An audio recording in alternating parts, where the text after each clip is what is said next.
Yeah, I think we're in there like Live? somewhere. Yeah, we are there, doing the live stream. So, Yeah. Jay, how are things? And today we'll be talking about. I guess start off with we talk about the KEFs. By the way, I'm Tyler from KEF. Yeah, I appreciate you joining us, Tyler from KEF. I mean, it's really great to get a official representative from KEF to join us. And you look a lot like Tyler. I wish Tyler could be here as well, but I hear he's kind of tied up. He's So. kind of tied up. Yep. Yeah. I guess I can jump into why I'm wearing this or why this is what it is. But quick story was I took a photo of my KEF Metas. Darko liked it, KEF America and Global liked it, and they ended up asking if they could utilize that photo in their social medias and their what have you. And I was like, yeah, sure. Just send me a cool at the time they had like these cool like cocktail glasses, I think, and some really cool shirts for their 60th anniversary or whatever that was a while back, and just send me something cool like that. And so they're like, yeah, we'll send you something cool. This is what I got. They sent you the dorkiest shirt that they had. No, I'm kidding. It's not that dark. It's the Best Buy Blue KEF shirt. Yeah. Well, I got the Best Buy Blue KEF speakers, so I don't really. Maybe I should say this is big though. I don't know, it's big even on me. So I don't know if you'd want a giant ass like shirt. How are things in the world of Jay? Things are good, man. I mean, it's been a busy couple weeks. I'm like week 3 of my new gig, new job, but during that time, I did find time to make a ZMF cable. This I thing bought is one of the kits. It's legit. It's a 12-footer, man. I mean, it's just it's so big. It's so big. Like no joke, we were talking. Also, I see him like just start walking away, and he like walked all the way down the hallway, and I was like, "Wait, how long is that cable?" Yeah, I wanted to get something long because it's my rack with all my with all my headphone amps is like here, and then my listening chair is about right here, and I think I'm about 9 to 10 feet away from it. Gotcha. So this is a 12-footer, and it gives me just enough to where I got that nice slack where I'm not like constricted. Mm-hmm. And I've been using an extension cord for the longest time. So I'm not like a really big cable like sound quality guy. Like we've talked about this a bit. Yeah. And I was like looking into just DIYing, like getting the raw cable. And then when I started like looking into it and buying like the hardware as well, like I was just like, I'm just gonna go directly from ZMF and get the kit. I learned a ton about making cables, especially the braid. Yeah, the braid. I mean, I made some definite mistakes, but there's some really good. Like I got some really good moments on this thing. Like we're just clean. Yeah, it came out clean in some areas. It definitely messed up, but learned a ton, especially like with like soldering it and whatnot. I mean, I soldered many things, but yeah, how tiny it was kind of was a little bit of a challenge. But did you do balanced for the final? No, it's a single-ended. Single-ended. So yeah. Balance is harder because it has the different pins inside. But that's good to know. I mean, the mini XLR portion was kind of a pain in the ass. It's basically the same as mini XLR. It's just so it's a little bit easier because it's bigger. So I guess actually that's fair. It's basically these, but just a bigger version. Yeah. Well, I got a 4-pin termination coming in. I like ordered it the other day. I was just like, and to be honest with you, do I need it? Not really. I don't have I do have a Audiogun Master GD 9. Which is balanced, so it'll be nice with that. But most of the stuff I like listening out of is single-ended. So we'll see how it goes. Sleepy says you've streamed with me 3 times in a row. Yeah, I'm going for the trifecta. It's a 3-peat.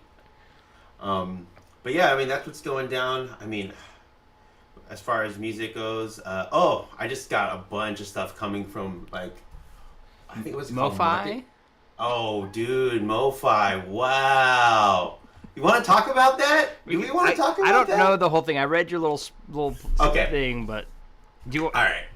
do some drama before we get into some regular talk? Yeah. So I don't know I know I've been following it. There's this guy named 45 RPM Audiophile who's been talking about it. I believe he's like a German cat.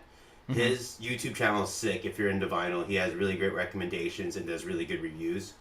I've listened to a couple and read a few things from Michael Fremer. Mm-hmm. And but mostly it's been 45 RPM Audiophile. I might be getting his handle wrong, but I can look it up later.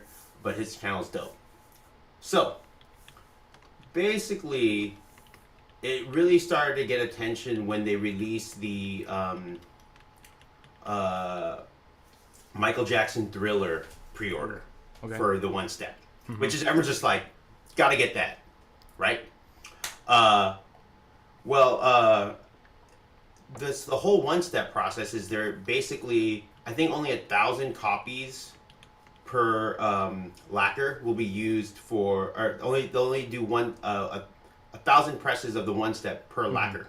So what that really means is you're running that master tape that many times to create that lacquer to create those 1,000 records. If there's 40,000, do the math. You're running it for multiple times. Yeah, and you're running that tape that many times. So it's stretching. So and everyone's like, that's impossible. Like, why would they allow MoFi to be able to run that very valuable Michael Jackson master tape so many times? So people started asking questions.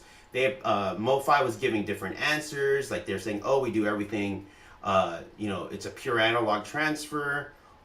There are times where we make copies of the master tape and then, do the one-step process with that. And then it came into like a light that someone was using, that they were doing a DSD transfer. So they're basically taking the analog tapes, transferring it to DSD, then pressing the DSD. But the main problem of it all, like those details might be a little mucked up. So do your own research about this. But long story short is MoFi came out with a statement recently saying, hey, or I think they came out with a statement yesterday or the day before, basically saying, hey, we're sorry for misleading our audience, but admitting that they're not doing a pure AAA process for their One Step or even a lot of their like original master recordings. So what they're doing is master tape to DSD, and then the DSD is what's actually getting used for the lacquers. So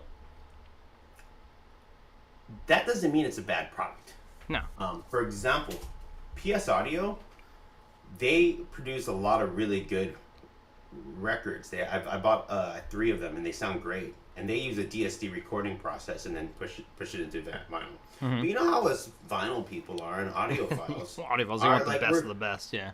Not just that, we were particular. Mm-hmm. If we're buying something from you and we think it's a AAA, just analog across the board, we expect that. And also, if you're saying it's this, but it's really this, that's a problem at the end of the day. Yes, and the thing is, they never actually said that it was. They never AAA. Specified. It was just assumed. It was an assumption. It was bingo, and you assumed that. I assumed it. I've listened to 2 of the One Steps. Mm-hmm. Okay, I own 2 of the One Steps. I have the Eric Clapton unplugged One Step, and I have the Muddy Waters folk singer One Step. Okay. Which is a fantastic recording, and it always sounds good. You can listen to it on Spotify, and it sounds freaking awesome. I mean, it's legendary for a reason. I have the acoustic sounds pressing of the Analog Productions acoustic sounds pressing of Muddy Waters, and I have like a reissue of Eric Clapton's Unplugged. I think it was like pressed in like 2008 or 2012. I forget, but it's right there. It sounds great. Mm-hmm. But I believe that's from a digital master. That's not a AAA, right? The Muddy Waters versus the acoustic sounds analog productions one, which the analog production one cost me $40. MoFi cost me $125. Mm-hmm. It's like unanimous. Like before I even like read any review about it, I could barely tell the difference between the two. I felt that the analog production one sounded a little bit quieter overall, and that's what really kind of pissed me off when I first dropped the needle on the MoFi. I was like, this isn't this final isn't even quieter, right? It's not. There's not much different. I spent a Saturday just A/B testing them. You know, There's a couple guys actually. It's funny. There's a guy. He's up here, and in Seattle, and he has a YouTube channel too. But it's funny. I'll post about him later. But he was doing a thing where he's got tapes now, right? He got back into doing tapes, CDs, and whatnot. And he did the same thing where he did like the gold standard, but then he's like, it didn't sound right. Then he got the tape, didn't sound right. Or no, that's what it was. It was the vinyl, the CD, and then what he ended up doing was recording the CD, the gold standard CD, to tape, and then the tape, the recording he did of the gold standard to a tape is what made it sound right. interesting. Yeah. Well, yeah, that could just be preference thing, and I'm not sure if he was being serious about it being a thing or what, but it was just funny that he did it for multiple different tracks, though.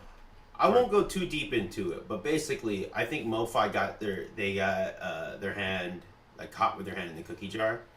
Thanks, they're well known. They're well known for being. I mean, they've been doing this for a long time, and you know, there's other people kind of coming up in the game with doing audiophile pressings, right? So like the standard is like really high. I mean, like I said, I'm a big fan of what Chad over at Analog Productions is doing, Acoustic Sounds. And he's all about transparency, letting people know when, hey, we use the digital master for this, but we did it for this reason.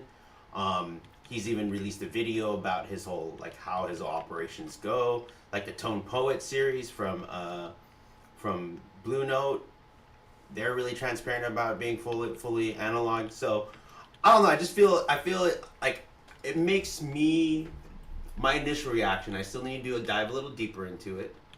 But my initial reaction is I don't trust MoFi anymore, and I don't know how I feel about. I'm on the fence of retracting all of my pre-orders that I have, and I really wanted that Bitches Brew Miles Davis ones. I mean, I kind of want to like. Here's the thing: is dope about MoFi is like the packaging. Like if I pull one of these things out, they're beautifully packaged. Like, I mean, just and that's part of it, though, right? Too, is getting that nice packaging. Like, seriously, look at that cable. Look, he's like walking around his room. Bro, I can go out and like make some eggs right now in the kitchen, bro. Like it's ridiculous. But yeah, I mean the packaging is great. I mean it's okay. It's kind of flimsy around here, and I'll be honest with you, I got this one sent and it had some light scratches on it, but it wasn't enough for me to like be upset about. But you open it up.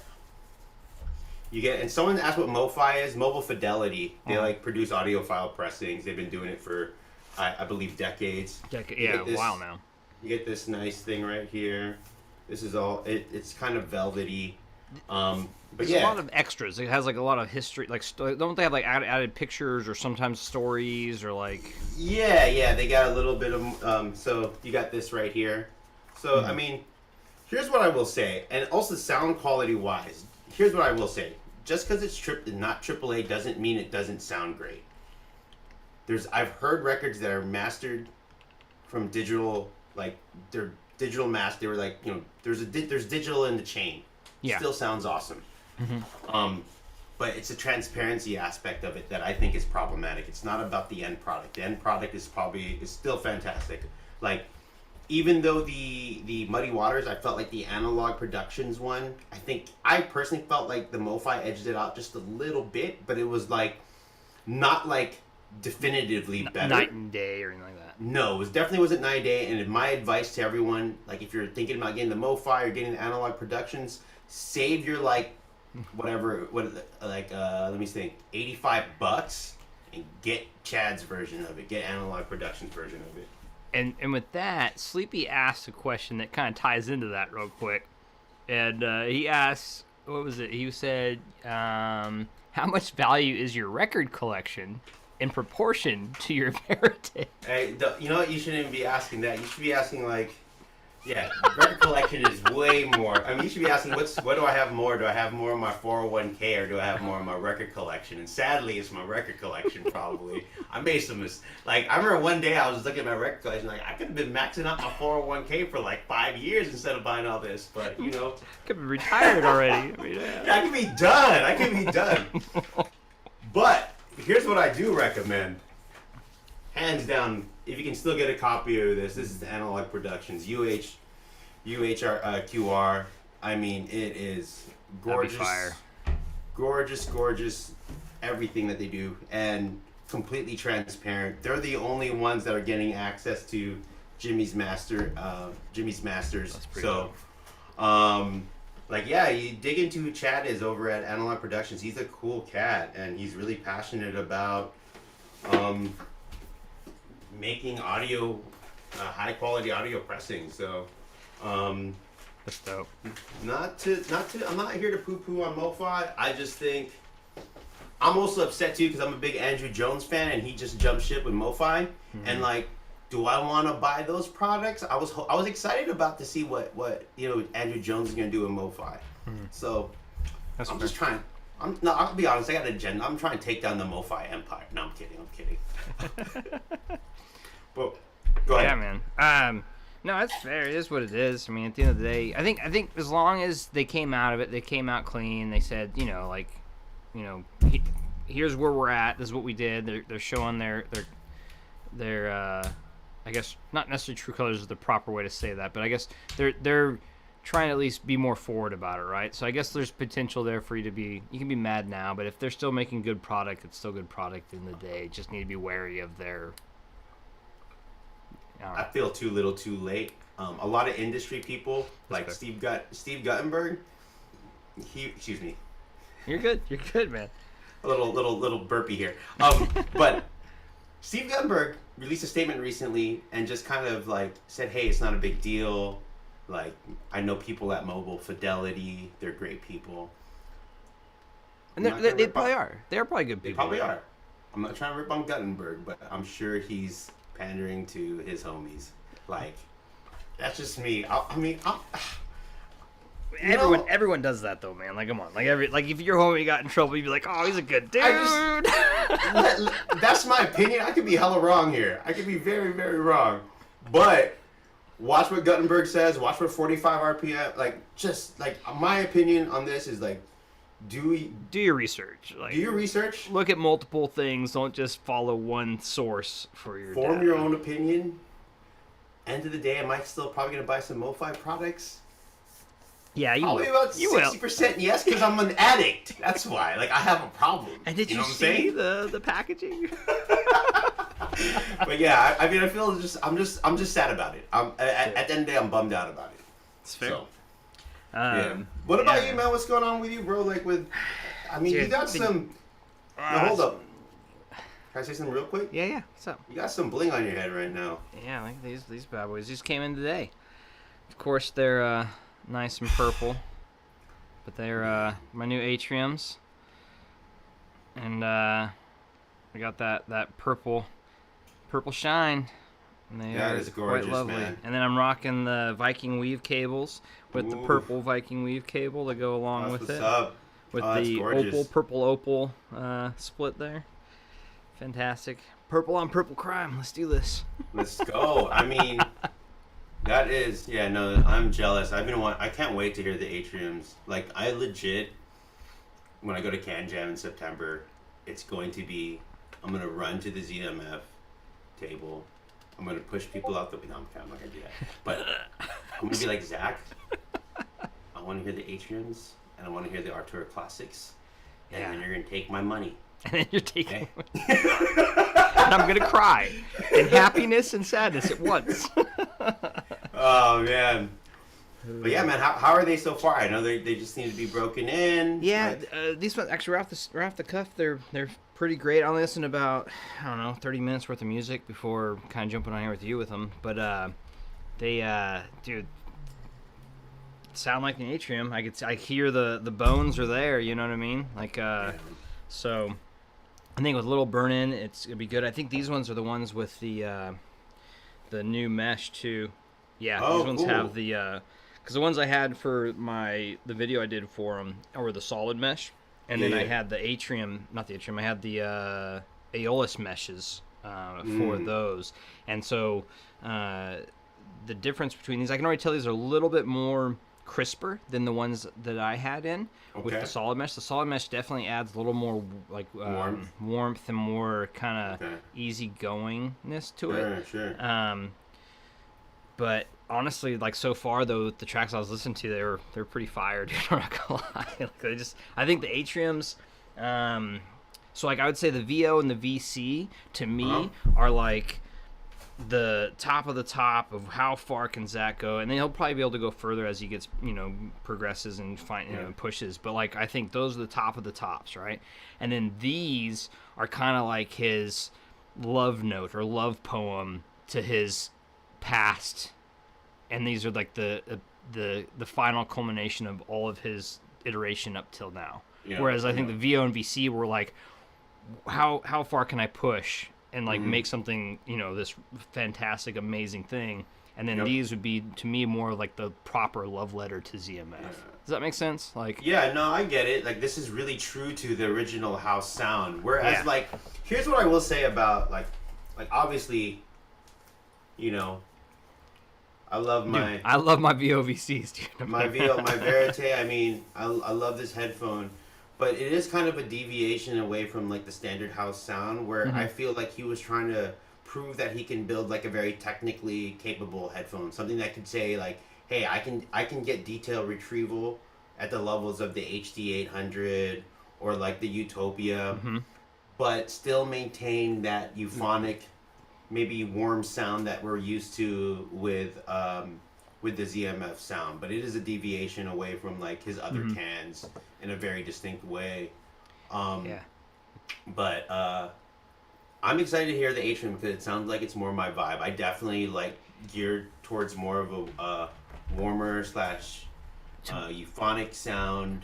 Timbre matters to me very much. So my understanding is like that's really where that excels. But well, it's like, so to me, like I would say the Atrium is, and this is very loose, don't take it as gospel, but like to me the Atriums are kind of like if the VO, a Tour, and Aeolus had a baby and the Atriums popped out. You know what I mean? I mean, I don't know how all three of them can. I don't know. I think you skipped biology class, bro. I don't think you know how all that works. Magic.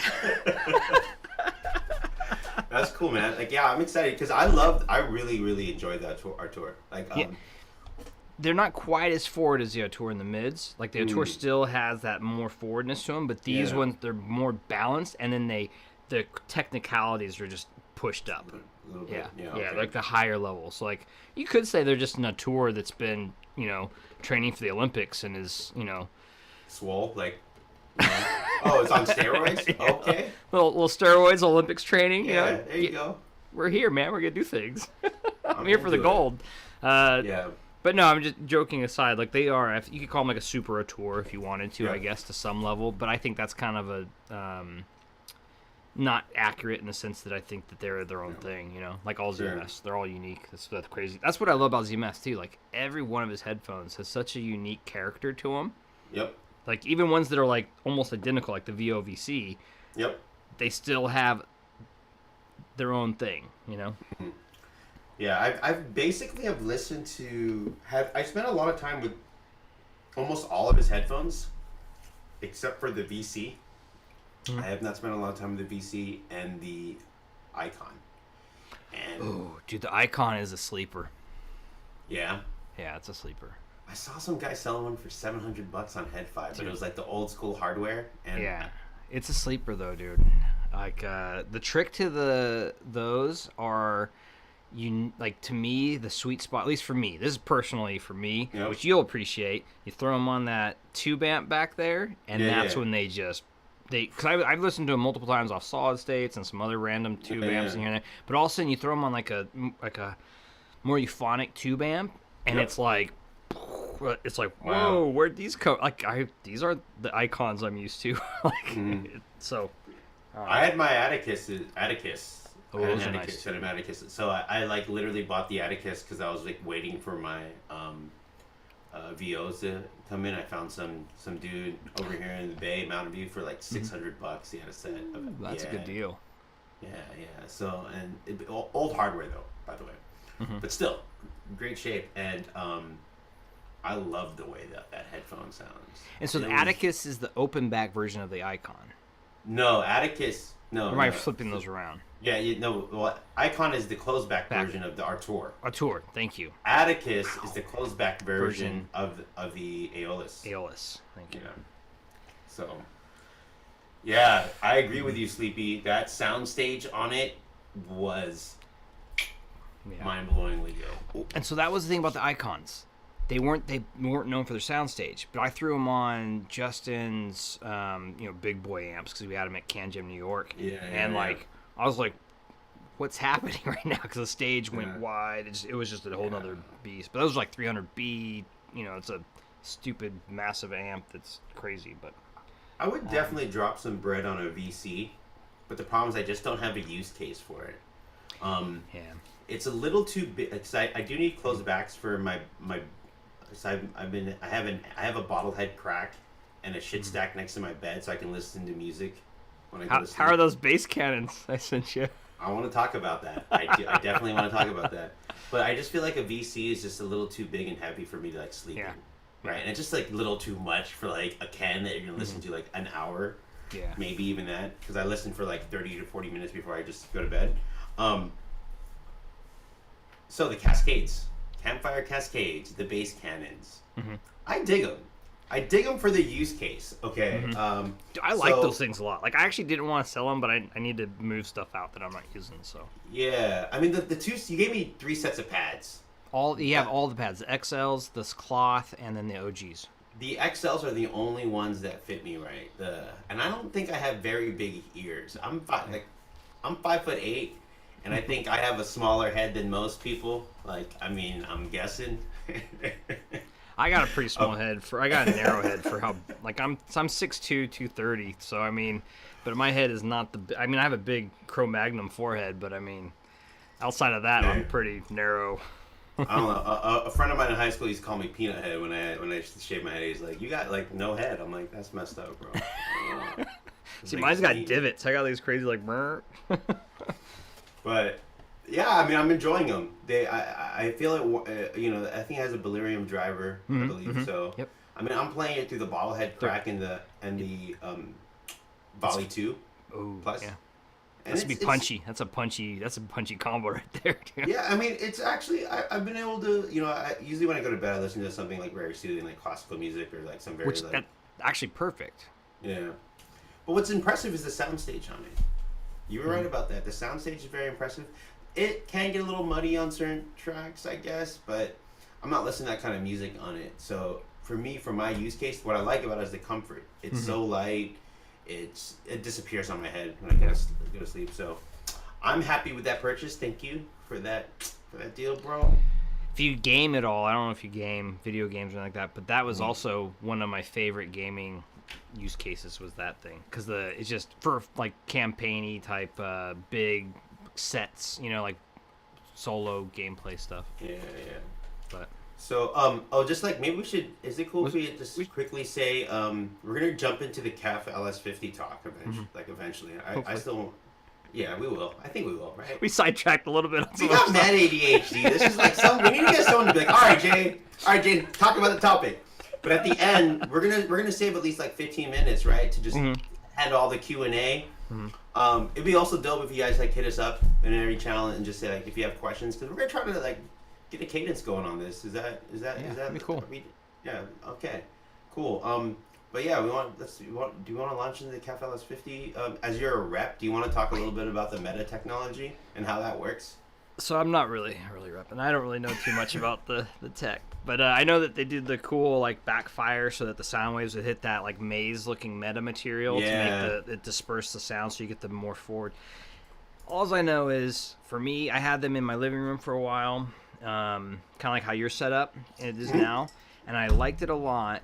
But the magic for me really properly happened when I have them. Sorry, you're going to see my chaos. Oh, don't get sick. Blech.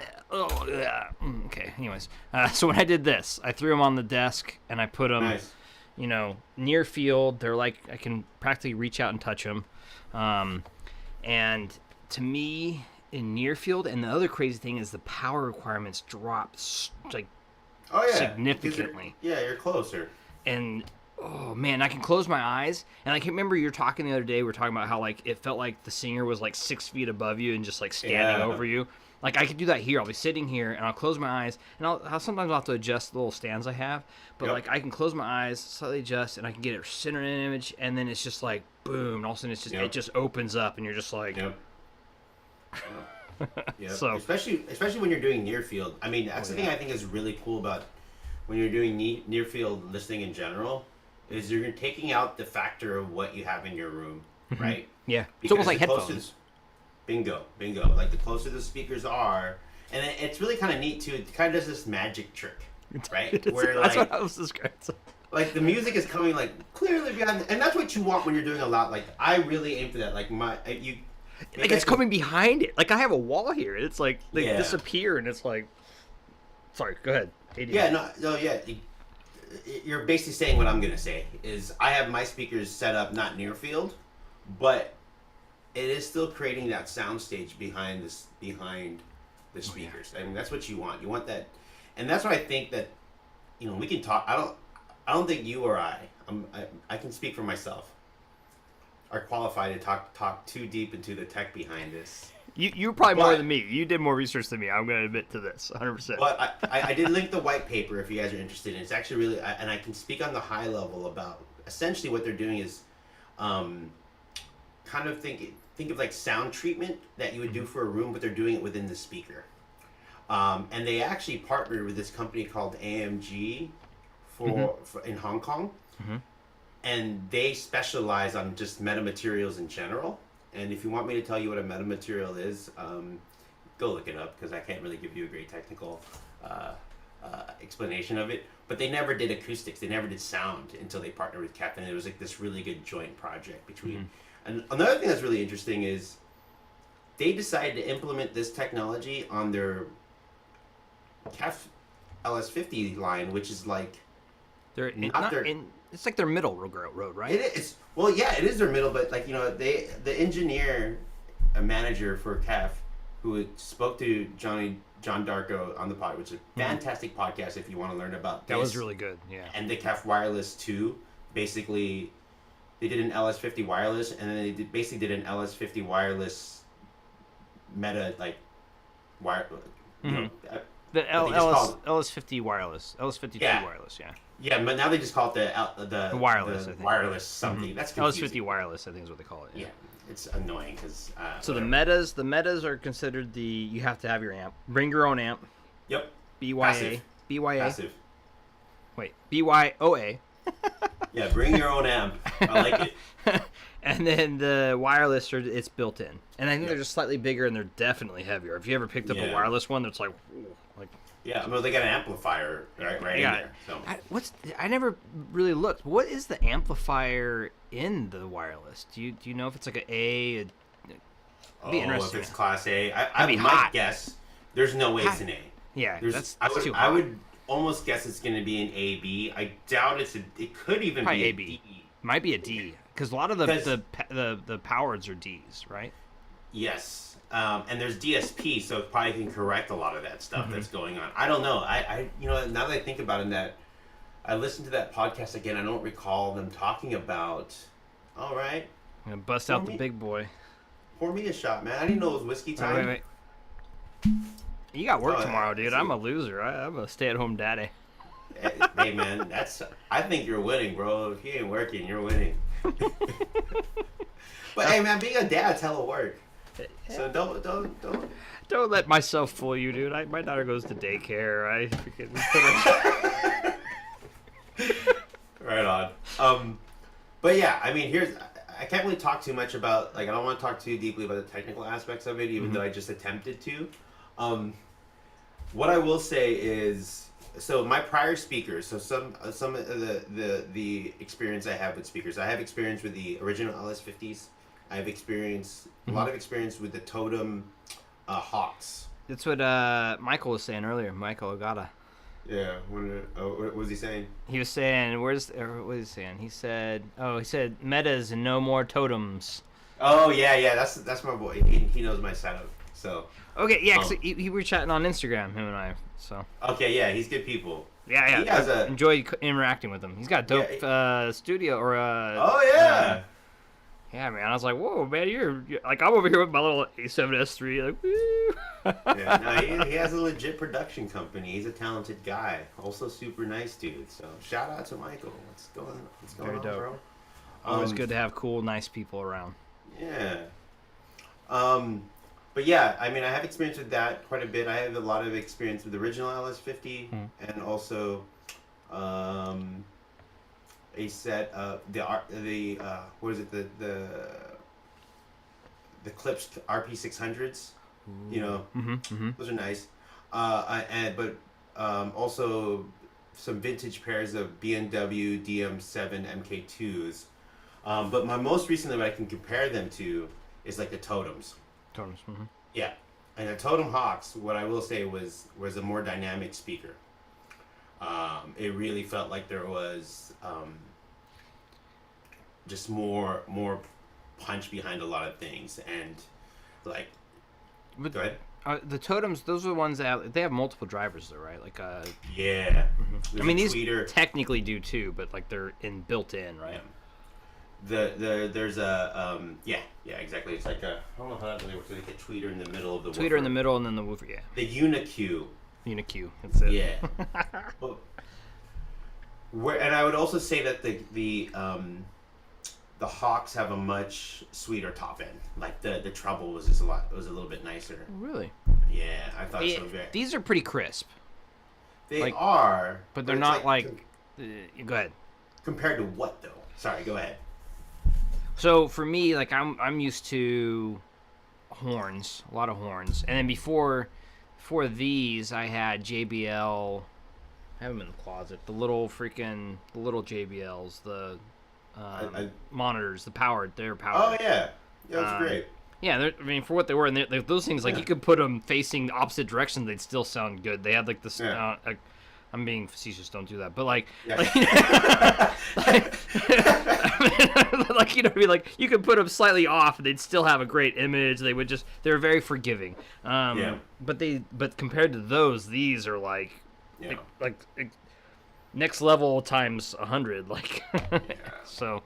But then I have my corn scalas downstairs from Justin, and those are more in line with how you described the Totems. Like it's just a very sweet upper mids and high region. It's really nice. And then when you get the right setup, you can get that low end to just rumble like crazy. But I've but what I would say where the KEF excels is really imaging. That is, it's just, I mean, my fiance even, I mean, when she sat down, she like heard it. She's like, wow, it sounds like there's nothing. It sounds like it's not coming from the speaker. Yeah, it's like, she did say like, why did you pick that hideous, ugly color that doesn't match your system? And I was like, because they were cheaper, and I got a deal on US Audio Mart. That's why. Dude, you need to sticker bomb them. Let's just sticker bomb them and call it a day. Yeah, that'll increase the value if I ever need to resell. Actually, probably will. It might. Like, you might. I'm glad you covered that hideous blue. No, I think the blue. You know, it's funny because I almost bought the blues. Okay. Like the blue was one of the ones I had this real big debate. It was the blue, and then I had the gray. Was it the gray and red, or what was the gray and blue? Was it was gray and red? I think right. Yeah. It was like that cobalt. Oh yeah, the gray and red's sick. Gray and red. Yeah, so I had the gray and red and these white and golds, and I was like, but what would be the more? I really wanted the gray and reds, but then in my head I'm like, well, what's the resale? Who would like what more? And like the whites are just a classic. Yep. So and now I kind of regret not getting the gray and reds because those are so dope. Yeah, so dope. I'm always on the board of like buy the one that just get lesson learned, man. Get what you want. Be done.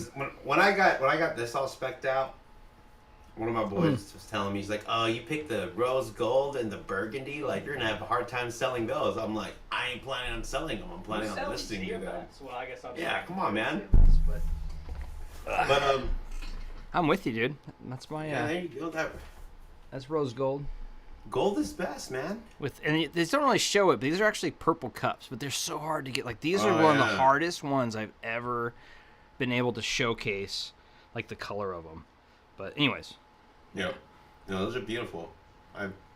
Those are my second pair of VOs. I'm selling my first pair of VOs.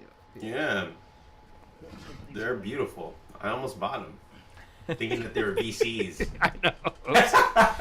I just wanted them to be VCs. Yeah, no, and I also got mine partnered up with 2 Rel T5 subs. So I got 2 T5Is.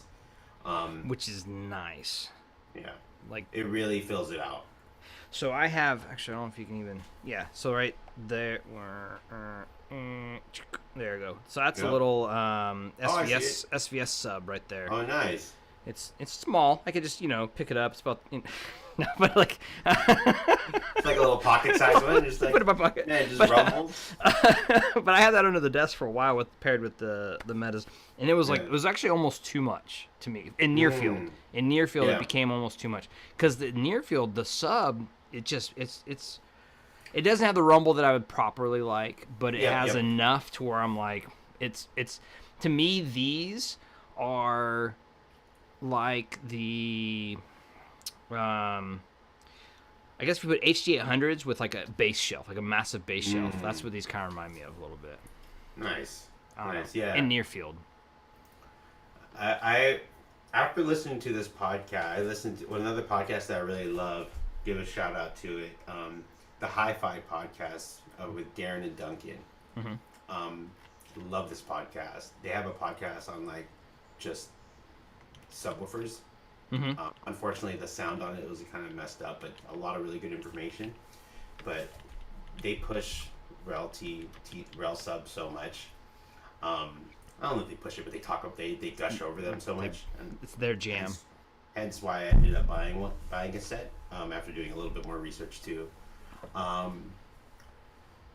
But they really talk about how important it is to have like subs into a system, and the key is to not know there's a sub. It's really just to make your speaker sound fuller. So what I do love about the Rels, they have this like unique type of way to connect it. You don't connect it to like a subwoofer out. You connect it to the speaker taps. That's what this is. Yeah. I mean, I think it's pretty common too for subs. You connect it to the amp speaker taps, and there's actually a crossover that you can dial in as well as a gain. So, I mean, you can really kind of integrate it into your system very well. I believe they also have some like apps for you to measure things, but I don't bother. For me, it's like my number. At the end of the day, if it measures the way and I don't like the way it sounds, I'm gonna change it. So I want it to sound the way I want. Yep. That's the way I like to go. I don't like to. I think Michael Fremer said it. Like someone said, "Oh yeah, like, but have you measured your records? Your records don't measure as good as CDs." And then his response was like, "I'm not buying these things to measure them. I'm buying them to listen to them." Like, dude, and I've heard the record; it sounds better. I was like, dude, okay. Like the more I dive into this, dude, like the more I keep and I'm having this big thing. Like, sorry, I'm going to tangent. ADHD style. The more I've been into this, right, the hobby and all that stuff, because I originally came into like all of us, I'm assuming, came into it because we like music. We want to listen to music. We want to be able to listen to it with, like for me, I had a daughter, so I wanted to be able to listen to music with, when I wanted to. So I got into headphones. But to me, the more I dive into it, the more I'm going back to that. Like, these are just things that I like because they're beautiful and I, appreciate them and they sound fantastic to me. Yep. But that's it. Like I'm mostly focusing on the music more and more now. Like if that makes sense. Like I just want to listen to music and I want less barriers of entry. I don't want to EQ anything. I don't want to have to F with a bunch of stuff. I just want to be able to sit down, turn on my music and just chill the F out.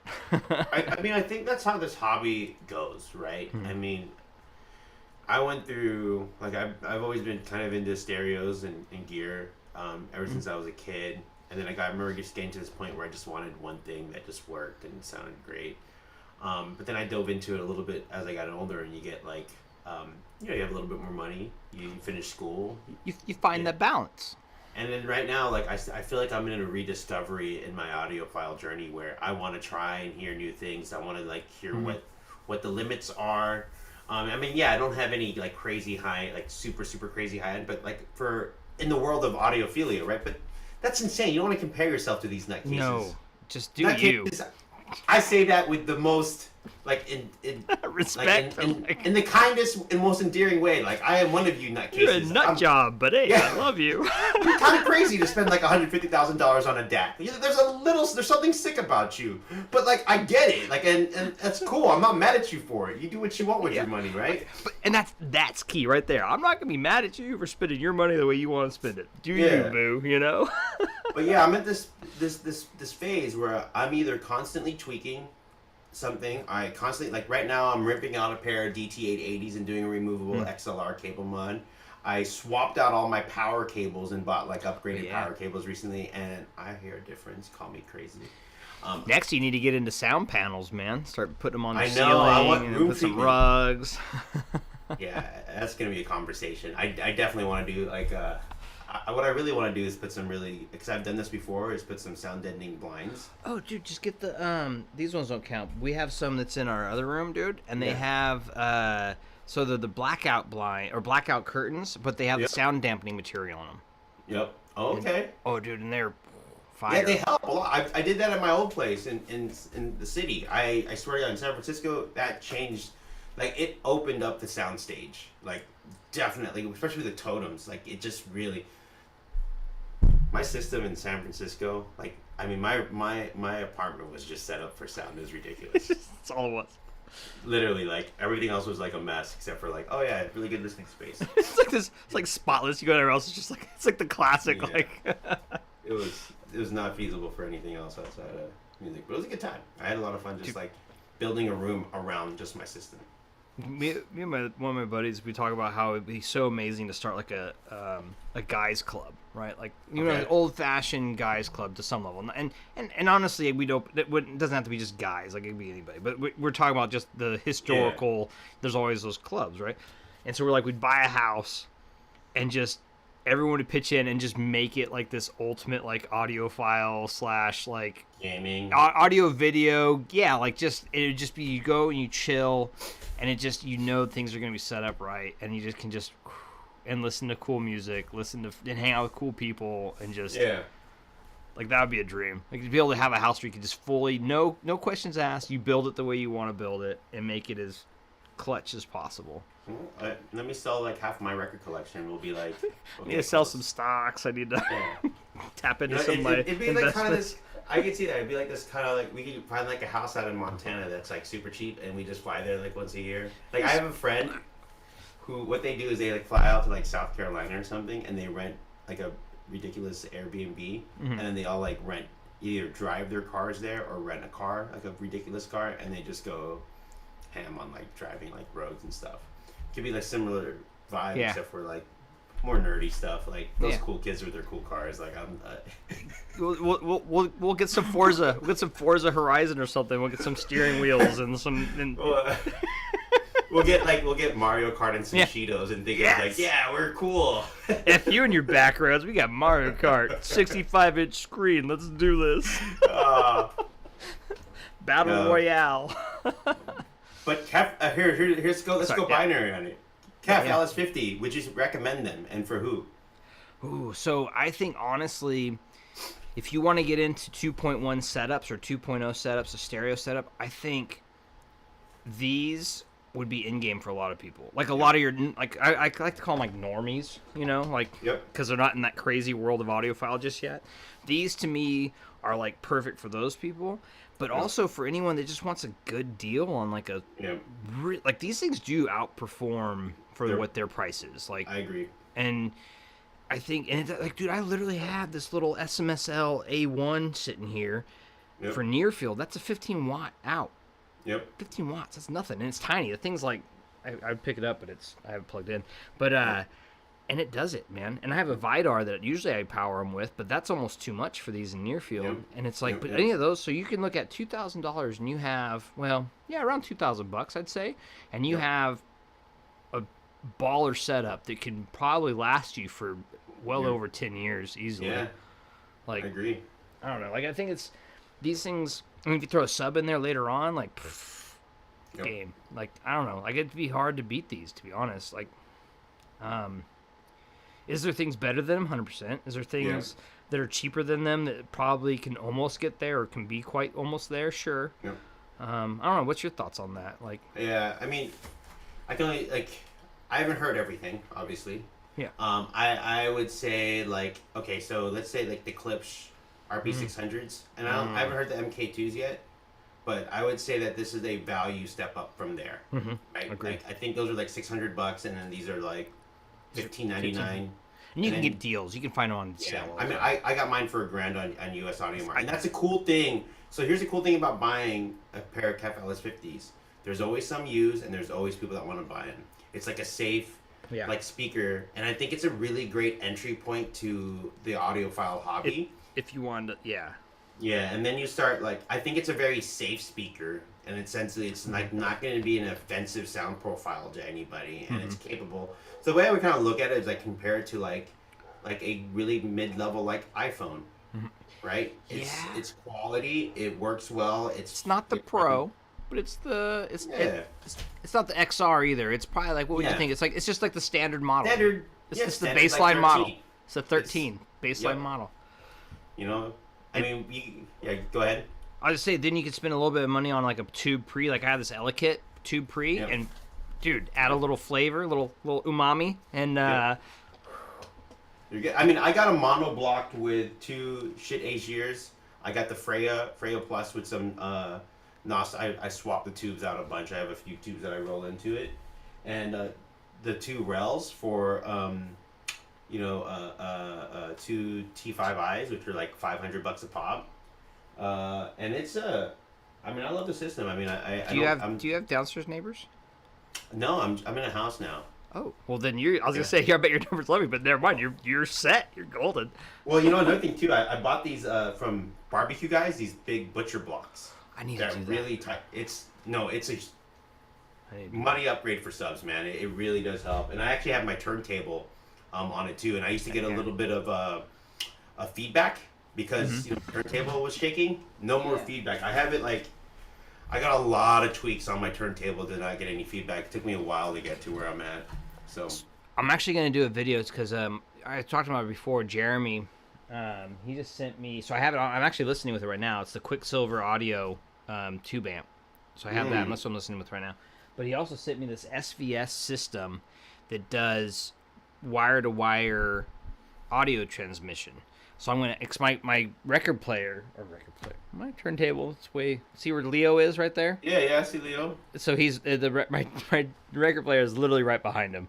It's like right there. So I'm gonna test out this SVS thing with the record player and see how it works to stream it to my KEFs and see how that. I'm gonna see how it works. If it sounds like doo-doo, I'll tell you. But like I'll do a video on it and stuff. But I had a buddy that had a Bluetooth turntable. And we were at his house, and I had to just take the record out. I was just say that's probably not good. Yeah, it was not good, but we'll see. I'm excited to see how that works. Because this is using a wire. It's like an RF. It's supposed to be lossless. It's supposed to be totally lossless. It even says right on the package, lossless, all this other stuff. So we'll see. We'll see.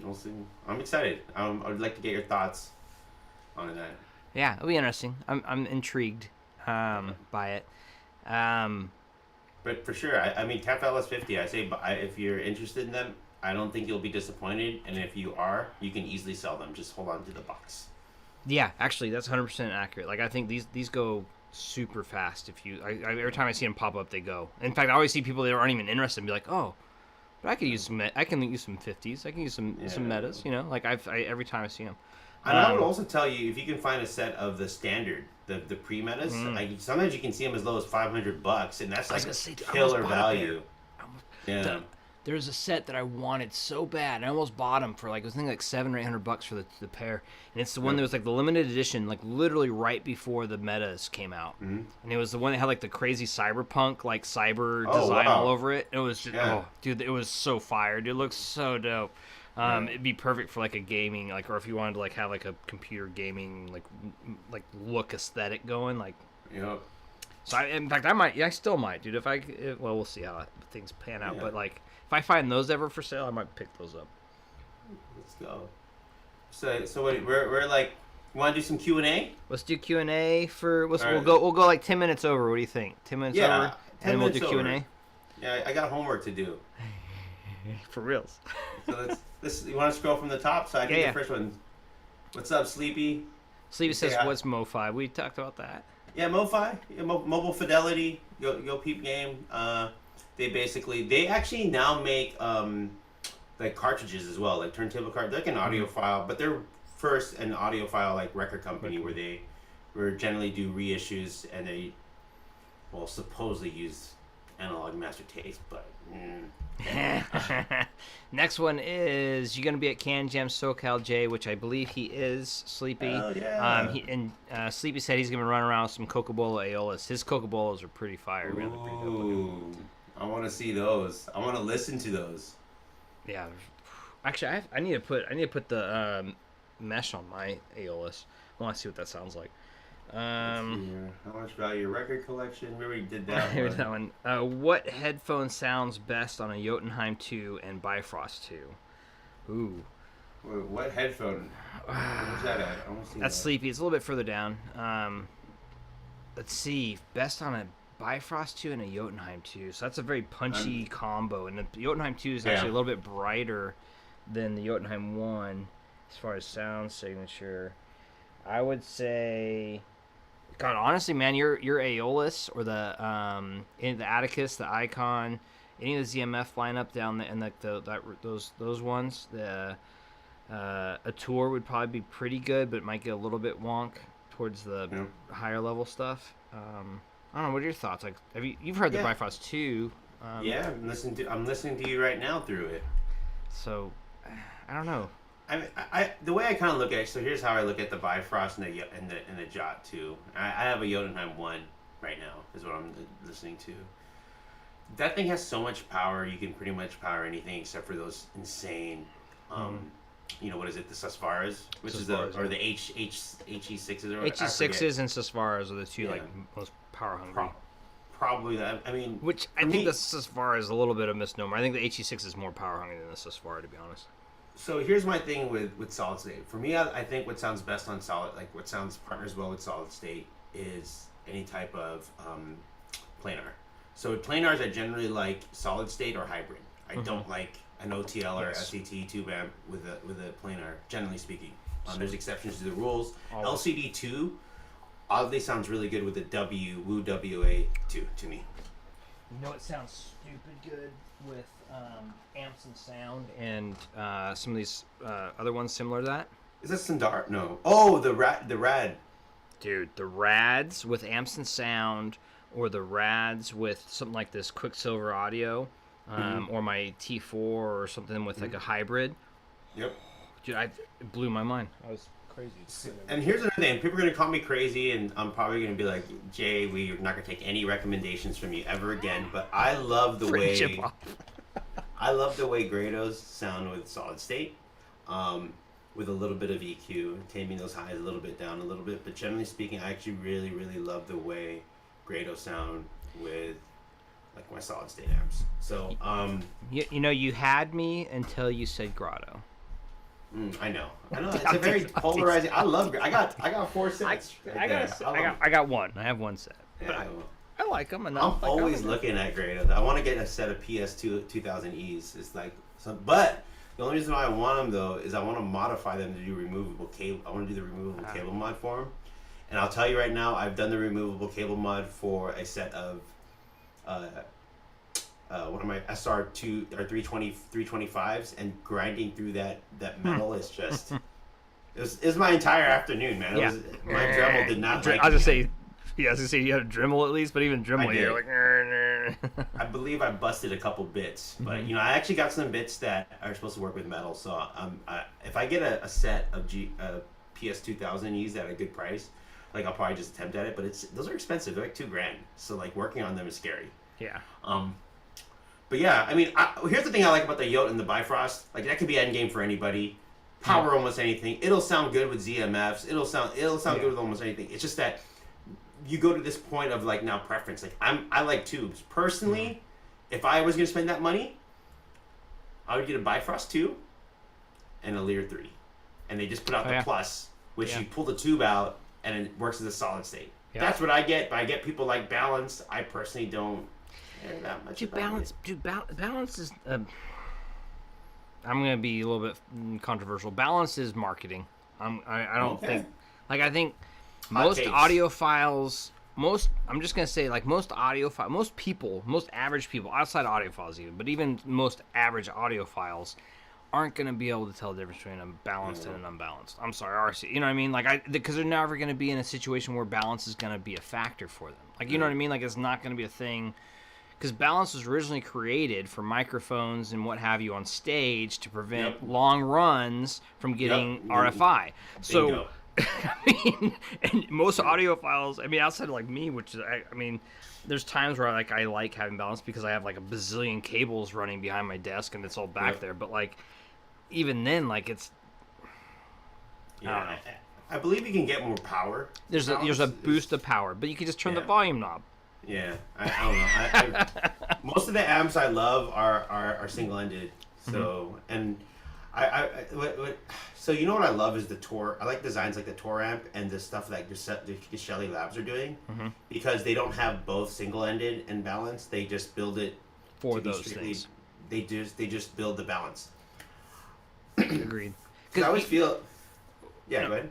I was gonna say, like, for instance, usually if there's a balanced component to a DAC or an amp, usually that's where most of the effort and time is put, because you have to, because you're having all these extra components, you have all these other things where things can go wrong. So usually those do sound better than the single-ended, mostly because of that, like, because they are having to dedicate more time to making sure it's right. Like, building product, there's always going to be trade-offs, and if you're going to have both, so yeah, I don't really like to get too obsessed about single-ended and balance. That's just me. But Jotunheim, awesome amp, like great. You'd be done, and also you can use it to power monitors like the JBLs that our KEF represent. Our KEF rep is promoting JBLs, which is really weird. You're gonna get fired, bro. Wow, you crazy, bro. I don't know if you ever see that meme on freaking the different socials, the crazy girl one. I started switching it. I was like, wow, you crazy, bro. You crazy. I have no clue what that is. It's hilarious. I'm not hip, man. By the way, when you're saying that balance is marketing, I in my mind I saw that meme of that dude sitting at the table, like, convince me otherwise. You know, I love that one too. I want to do that too. Let's see here. It's natural sound. Everything sounds right. Comfort is awesome. I'm talking about the. What are you talking about? I think it's the KES. He's talking about the KES. Or no, Noir. He's talking about the Aeon 2 Noirs. Oh, I take the. Cascade. Yeah, those are pretty cool. And then Cascade Sad Face. Not a fan. I get it. I mean, it's like I said, it's it's decent for what it is. Yeah. But I would love to I love Dan Clark Audio's industrial design. I think he's one of the best at it. 100%. One of the best at it. I've owned one set of his headphones when he used to modify the TP50s or whatever. I had a pair of the Alpha Primes, which I really liked. They're good. I mean, they're. I think. Anyways, I don't want to go on a tangent on Dan Clark, but LSX just enough for desktop as well. I think so. They're just baby. They're not metas, but they're the baby original LS50s. They're basically what they are. They were actually designed for that. So, I mean, I think if you're looking for a desktop, like, get the LSX. I almost did, to be honest. And then I got these KEF Metas for a hell of a deal. So. Yeah. I flew with Verite closed one time. Not happening again. Getting just need to test. I'm not a fan of Focal sound. For some reason, it muddied. It sounds muddy. Oh, wow. To me, clear as OG. Sound muddy. I don't love Focal overall. The OGs? That's what he's, yeah. Yeah. They were a little more warm. I love the Focal clear. The new ones. I have the new and the old. I think I have both of them. Oh yeah, I've seen both of them right there. Yeah. Right. The old one was a little warmer than the new one though. Yeah. You think? I don't know. You have them both there, so you have better. I would. It's the differences are so subtle. I mean, I would say maybe that the clear MGs can be a little bit more like knives to your ear a little bit every now and then. But you like that stuff, man. I know. I love Grados. If my ears aren't bleeding, I don't want to listen to it. I don't want to hear your stuff. Are you even listening if your ears aren't bleeding? So, I mean, I listened to a pair of Utopias this past weekend through the Folkvanger. A buddy of mine has the Utopias. Keeb has that. I think it's Keeb. Yeah, Keeb's in here. Yeah. He was in here earlier. And I was really impressed with them. I thought they sounded great. I haven't spent a ton of time with the Utopia. I just when they were at Can Jam, I remember I spent time with every single Focal, and the one that to this day still grabbed me was the Clears. I love the way the Clears sound. I'm a big fan of Clears. Yeah, felt like the soundstage was really open, nice detail. Yeah. For me, my favorite would be my favorite Focal is the Stelia. I'm not the biggest fan of its look though, like the design aesthetics. Yeah, the yeah. sound of that one's my favorite. Then it would probably be Radiance, and then probably Radiance and Clear MGs, and then the what's the blue one? The Celeste. The Celeste and OGs would be right on there, but I think the Celeste Gotcha. is a little brighter. Celeste's more in line with like the MGs. It's like more of a closed back MG is what I would call the Celeste. It's more similar to that. Interesting. Yeah. But not quite. It's probably the technicalities aren't as good. The technicalities are probably more in line with say like the Elex. Like you can, I don't know. I haven't heard the Elex. No, I did at Can Jam. I used to own the Elegias, which are really nice. Ooh, I really liked it. So the Celeste is done. basically the they learned from the Elegia, and that's how they created the Celeste, from my understanding. Celeste. Yep. So. Yeah. All right. Thinking about getting that for travel. I guess he's talking about the Aeon Nors. I bet those are great for travel. I mean, Dan Clark's. Those things disappear in your head. Truth. Where we at? Someone, Ellis. Wait, I saw one question. Look, really. Francis, metamaterial. So this is a good question, and you probably answer this very well. He says, "I need some desktop speakers. Are the KEF LS50 too big for that? And do they need to be far from the wall?" You can put these little donuts in them. Hey, buddy. Whoa, it's me. This is very meta. Meta. So like mine are right up. I mean, mine are a good 4 to 6 inches off the wall and off of basically a window with a sound thing. And so these come with. Sorry, I probably just made a bunch of people sick. I'm very sorry about that. Yeah, I just threw up in my mouth. Thanks, bud. But they come with little donuts in the back. Like you can put these little foam, and there's little blockers, so you can get these little KEF foam things, and you put them in the ports on the back. And so depending on if they're, I think it's, you can obviously fine tune to your preference, but if they're like right up against the wall, you put the full foam block in with that, and you don't take you leave it solid. If they're about 6 to 8 inches to a foot off the wall, you can leave it just a donut. It's like a little donut foam that you put in the port to help with that. Yep. But just play with it and see what you like. But I mean, that's what I have right now. I have mine with the donut foam in the back port, and I like it. I think it sounds fantastic. But I mean, everyone's going to be different, Yeah. But I think it works great as a desktop setup. I have a decently deep thing, and I have a another little thing back there to hold them up. But it's totally not uncommon for KEF LS50s to be desktop speakers. I would say that they are a little bit bigger than your standard desktop speakers. So know the size and decide what desk space you have. Like for me, I wouldn't be able to use it on my desk because I have a bunch of crap all over my desk. I mean, optimally, if I didn't have this thing back here, this daybed that the wife refuses to let me remove from this room. Be careful, bro. Be careful, bro. I'm in trouble.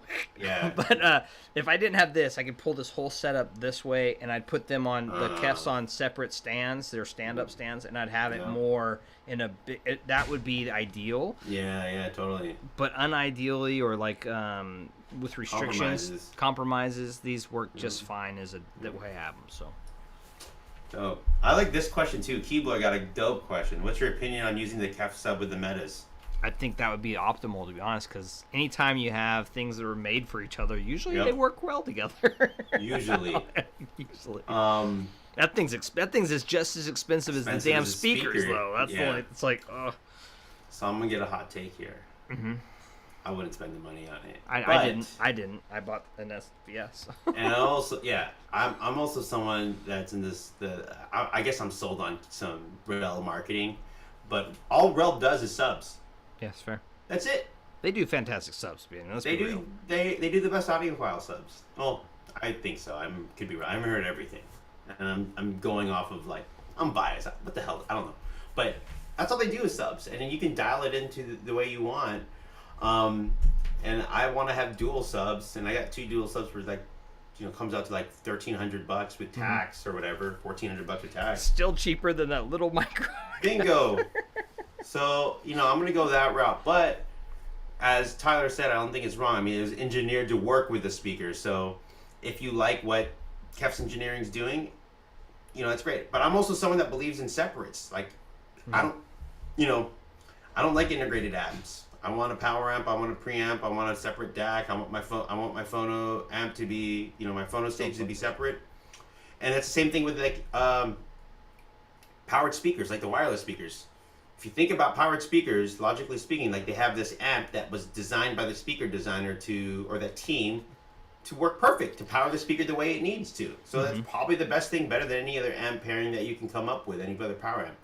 But I'm a sick person, and I want to be able to I want to swap things out and mess around. And so I was gonna say for my butt my butt regarding the powered speakers part of that is at the same time though, those same people are butting up against compromises as well, where they have to make cost cuts. They have to make certain have to make compromises to make that setup work in a way that would actually be a product that they can make money off of, and fit a certain threshold for where they want it in the market of that product too as well. So like, I mean, how good could those JBL 305 sound if they were passives? You know what I mean? Like, who knows? I don't know. Who knows? Yeah. But that's true. I don't know. Like, and that's what I'm trying to get. That's my butt. Like, yeah, it's a trade-off. You're right. I think you're right. I agree with that too. You kind of like, I've heard people like, the logic behind this whole idea of you should spend. Let's say you have $2,000 to spend on a system. You should spend like 60% of your money on the speakers, and then like the next 20% on your app or whatever, and then the rest on your source. I disagree with that. I think if you have a set of headphones that you love, and the set of headphones only costs 20% of your system, and then you found an amp that powers those headphones the way you like it, and that's another 40 or 50%, do it. Get what you like that sounds good. Exactly that. Do what makes you happy. Don't listen to somebody else. Don't let somebody else tell you how to be happy. don't do it for like Reddit like clout. You know what I'm saying? Like, come on. Get out of here. That was a good question, Keebs. I like that question a lot. That was a good one. Let's see here. LS50 wireless 2s. What do we think of those? I guess we just kind of answered that a little bit. Kind of talking about that. I think they're cool if you have to compromise, like where you can't have a power amp and can't have wires going everywhere.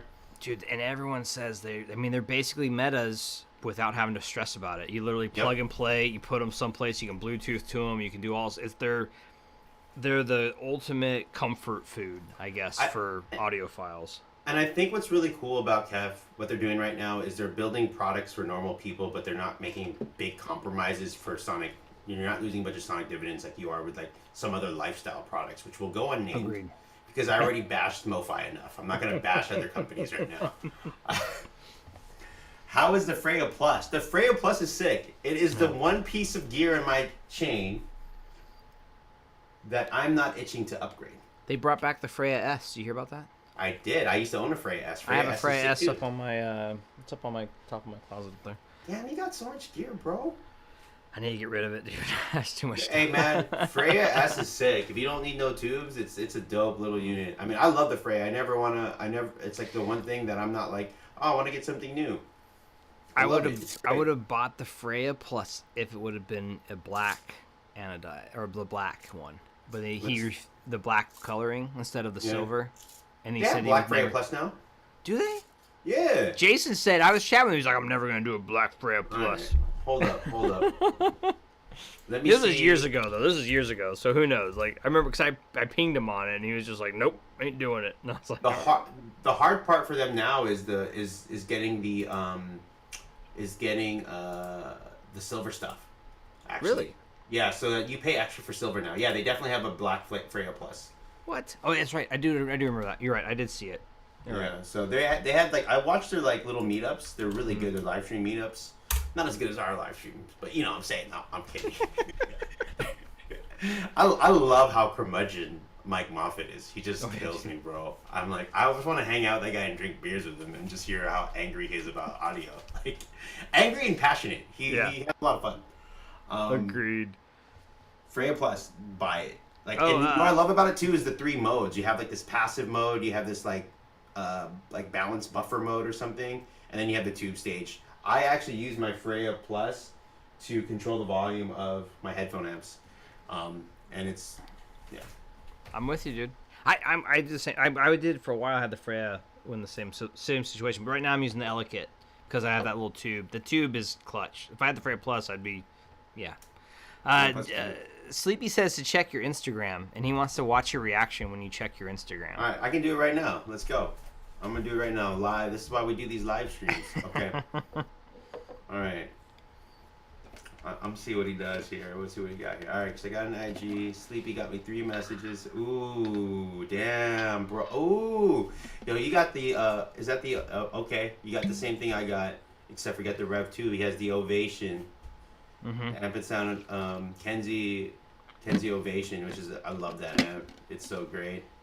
And then I see these beautiful Aeolus. Oh yeah. He's got a nice pair of Aeolus. And you got the OG wood box. I got that wood box too. I love that wood box. So I have too many wood boxes, dude. I have too many.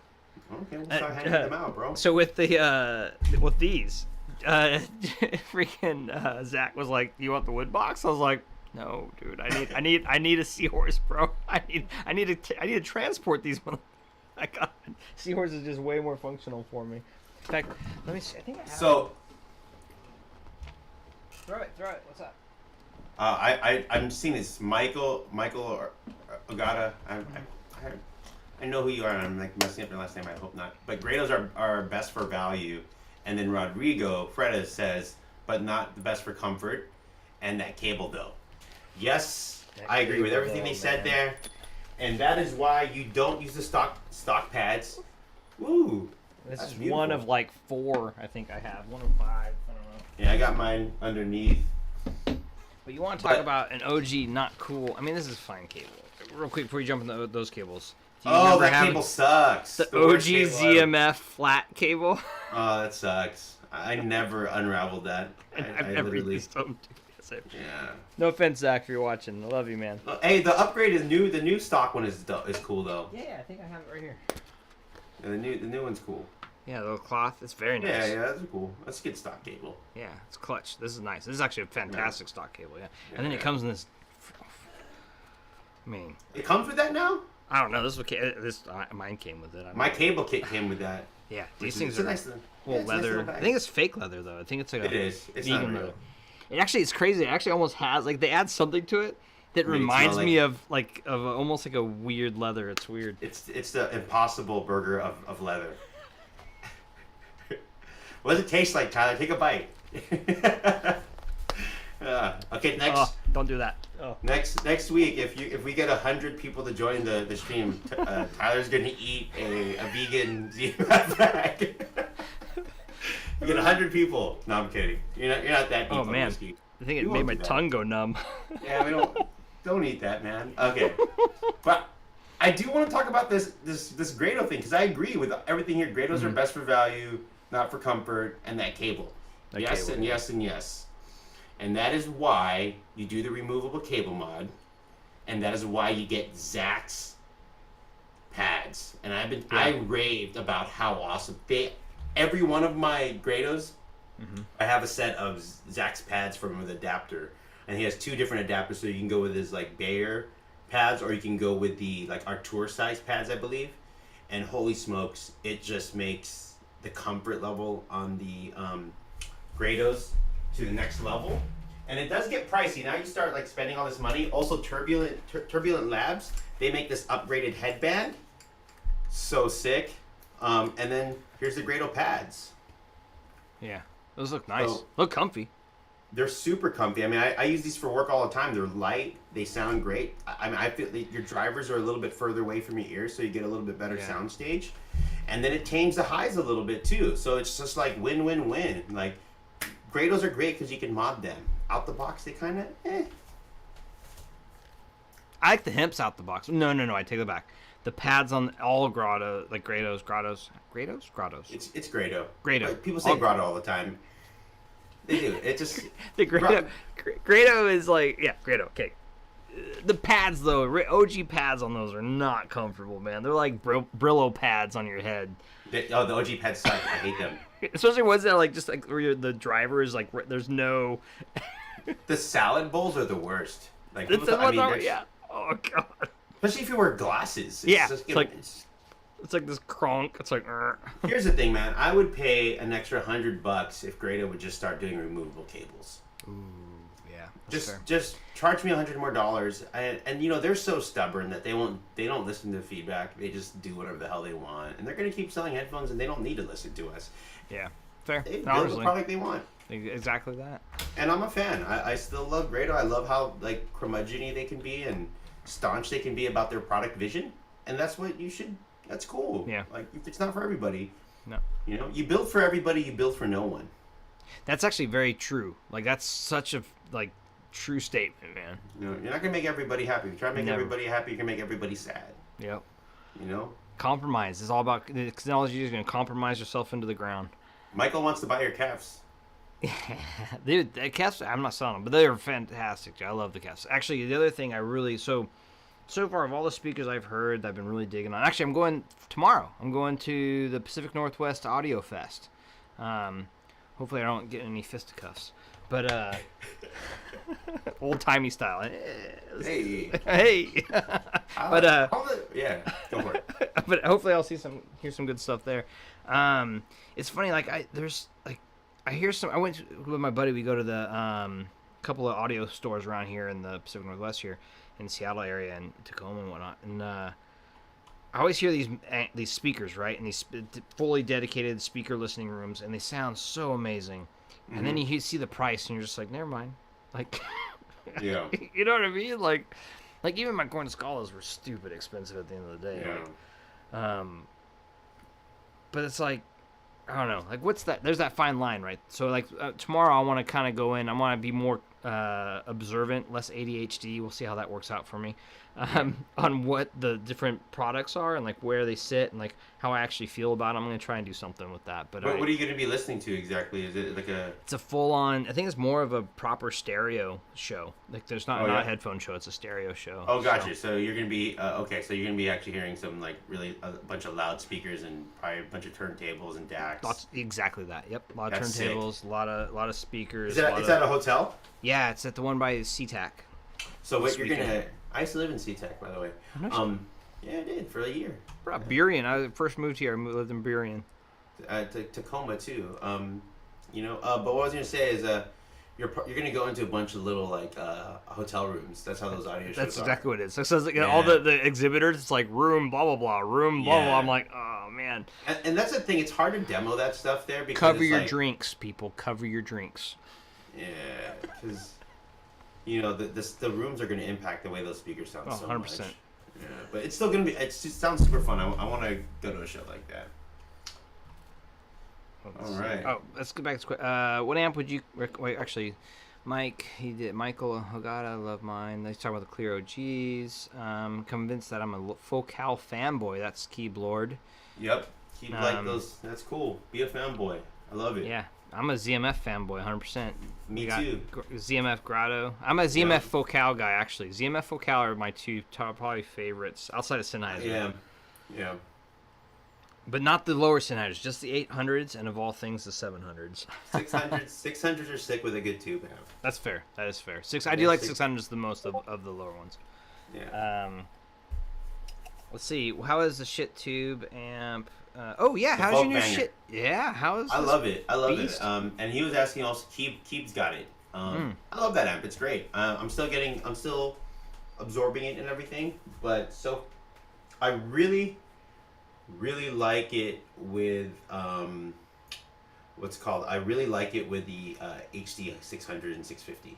I was surprised by how much because I don't really like that that headphone, like you said, like I'm not. It's a big veiled. fan. It's kind of muddy. It's a really good amp with that. I also like it with the Grados. I mean, the only thing I didn't really care for it too much was with my Focal clear MG. It wasn't like anything exciting. I feel like Focal in general doesn't really take too much from amps. For me, I like my Focal now with my Audio GD. That's like the amp I really like it with. But yeah, the Float Fanger's great, man. Buy it before it's too late. Yeah, there's only a couple made, right? 1,000? Is he making 250. 250. Wow, way less. Right now, it's a 12-week wait, I think, for it. So wow. The thing that kind of sucks about it is like there's not a lot of tube rolling opportunities for it, even though it has 10 tubes. They're all like basic tubes, right? No, what it is like the 10, the 8 in the back. I forget what the input or the output tubes. Like, let me go take a look. Basically, the front two tubes, the shorter tubes you can basically put any 6922 equivalents or 6, yeah. But the tall ones in the back, not really. There's not many things for you to roll. Yeah. So, but that's a fun. Those two front tubes are going to be fun to roll. There's a lot of options you have there. Yeah. So, but yeah, I think it's worth the money. $1,800 amp, $2,000, like really out the door after tax and everything. My favorite amp's 2 plus, and they don't even make them anymore. So, let's see. I want to say, let's see, what amp would you recommend on the clears? That's Aiko. I always butcher your name, man. I'm sorry. But Aiko, or actually, what do you think LS50? Where did that one? Sorry. What do you recommend on the clears? I think on the clears, Aiko, I think you can use almost anything, man. There's so low power requirement on the clears, and Jay, you can play. I mean, basically anything outside of like a OTL tube amp. I think those things sound fantastic. I mean, I wouldn't put them with like a bottle like crack, but anything that's rectified or anything that has a hybrid or something like that would be just fine with it, I think. Yeah, I mean that's the thing with I think Focal, especially the clears. It's like it doesn't really take much amp flavor in. I've ran it with my WA2s. I ran it with my WA3, WA6. I ran it with the amp and sound. And to be honest with you, it's like I just plug it into my solid state just because it's why am I going to power up my tubes to like for my clears and not really get that much excitement out of it personally. I'm sorry, I just catched up with the chat. I finally read to the bottom, and Michael was like, sell me on some KEFs up top, and I'm like, what are you talking about? And I finally got the reason. I thought you were a rep, damn it. Oh, that's awesome. Oh, all right. So I think we are... I think we're pretty much there. I like this question. There's 2 questions left. Let's see. Sleepy says, you ever lose something in your room and search for it for an hour, getting to the point you start questioning your life choices? I did it in my most recent video, man. The stupid remote. I did it for the SMSL thing. And it was literally sitting behind like my keyboard. Like the whole, it was just perfectly out of sight for where I was like looking, and so I walked all over my room. Oh man! And you're just like, why? What this? Anyways, yes. I've lost my wallet and keys so many times. I just decided to get an Apple tag for that. It's the best. Nice. The best thing I ever. But yeah, my remotes are always. I'm always losing my remotes. So I actually have this little cubby now for all my remotes to just kind of stack up, and I'm a little better about it. It's like right there. Ooh, yeah. Dude, I'm a fan of, so my wife does this for me now all the time because she knows I'm a god dang weird, like I'm one of those guys, my ADHD is, if it's out of sight, I forget it exists, and I'll go buy it again. Oh, I don't have that, I don't own it, I need it. And she's like, you have like 10 of these, because she keeps putting them away. So what she does is she gives me all these like random containers to just fill with my junk to keep my room clean. Oh, wow. You know what I've been doing? Which... I think this is like I think it's actually made for cables. I bought the, I asked you, like, hey, what do you put your cables in? And like, I have so many headphone cables and interconnects that should I go get mine? So this is like where I put all my stuff in. These are all my cables and adapters and stuff. Dude, it works really well. I use a I'll just go get it. 1 second. And next we'll answer. Really I'll talk Amir. 1 second. Switch up the light in here. I use this kind of thing. Ugh, my big ass. And it's these kind of like cool industrial, like this is a Husky case for like screw holding or like, you know, different like actual construction stuff. But it has... I love that. That's perfect. dude, You gotta right? link that. Like, You gotta it link has a that for clear me, man. top, I so you want know that. where, like. I'm gonna retire my man. I feel like a poser now with what I got. Because I suck at organization, and my wife is amazing at it. It's funny. She has OCD. I'm ADHD. It's a combo made for arguments, but we don't argue. It's weird. But I thought you were a dam rep. I'm going to Kanjamun in 2 days, and I want to get a 64. I don't know anything about those. Do you know anything about those? U12T is the utopia of the IEM world. U12T, I almost bought the U12T. It was between the U12T and the Mest, and because I like a little more character, I don't think the U12T beats, or sorry, I don't think the Mest beats the U12T, but I think the U12T has more balance to it. Yep. Excuse me. I think it's more like the Utopia. Like the U12T to me is like the Utopia of the IEM world. Nice. Fantastic IEM. It does not much it does wrong. There is some variance unit to unit supposedly, but the units that I've heard have all been pretty consistently good. So it's a solid buy. I think personally, I think it's a solid buy. There you go. I don't know anything about IMs. I need to think. I want to get a pair of IMs. Like I want to spend like $300 to like $500, and the thing is, I'll buy them and never use them. So this is my problem with IEMs. I get them all the time. In fact, I have a couple right here that I need to do. I still need. I've been sitting on these chews for like, still in the case. This is gonna. So I'm gonna probably do a review on these. This is my one next week. But then I've been listening to these Critical Fio Eclipses for a bit now.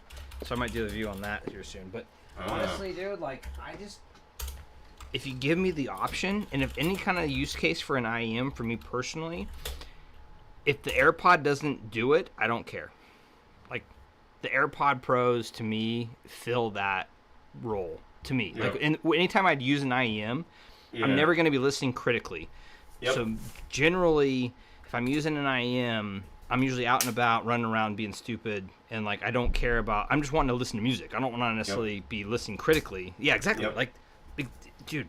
The Sony, I have the W1000 these suck. I hate these. They always fall out of my ear. I've tried like 4 different tips, and they always pop out of my ear. I use them because I bought them. I should have returned them. I should have got AirPod Pros, to be honest with you. I know that's like an audiophile saying that, but when I want this, I don't care about sound quality. I want like an easy user experience, and here I am with these. That being said, I will say though, when I traveled a lot more and like what have you, granted the COVID stuff and this past few years has definitely changed my outlook on a lot of these things. But for me, like, so I had the Griffin. So I did, whenever we do travel, it's the iFi Griffin. I think I've seen that around. Dude, this thing is, it's not the most like euphonic or whatever, but it's just like a straight up like DAC amp. This thing is fantastic. It just does everything you could throw at it, and it handles it. It's not the best sounding. Like I think Sleepy talks about it too. The SR25 is probably way more euphonic, way more like pleasurable to listen to. But this one's more neutral. It's just powerful. Anyhow, I will take IEMs on trips. Like if we go like here it is. And I'll use them then. But even then, like, and I'll, sip some whiskey or sip someplace when we're out traveling, and like, it's nice to be able to like relax with some solid IEMs and have good quality music and listen. I take this thing traveling, the Fio Q5S. It's solid. It's good. I like how it has like an interchangeable DAC module. Mm-hmm. Has balance too, but who cares? And what I was using for IEMs, which I'm gonna make an IEM cable, bro. That's what I'm gonna do next. Is the tin P1s. P1s, yeah. Mm-hmm. Yeah, I use these for my daily commute when I was living in the city, and they're good. This was like what I would bring to work every day, and I'd hook it up to my work laptop and just listen to music through the Q5Xs. And if I was traveling to work and I was on a bus, or if I was commuting a lot more, if I was at a workspace where I had a shared workspace, or even like totally IEMs would be more of a thing.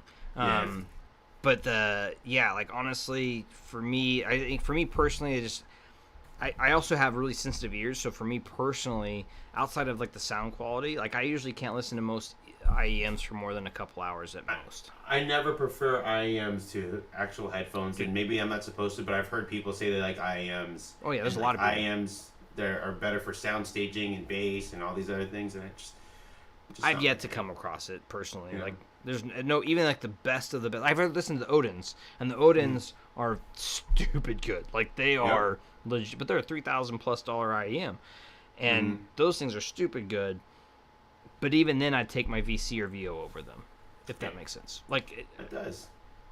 And even then, I'd probably take my KEFs over that, or my Corn Scholars over that. Like it's just at the end of the day, it's all about what you are capable of listening to comfortably without bothering other people or or even affordability. Like, I mean, dude, those shoes are $20, like $20.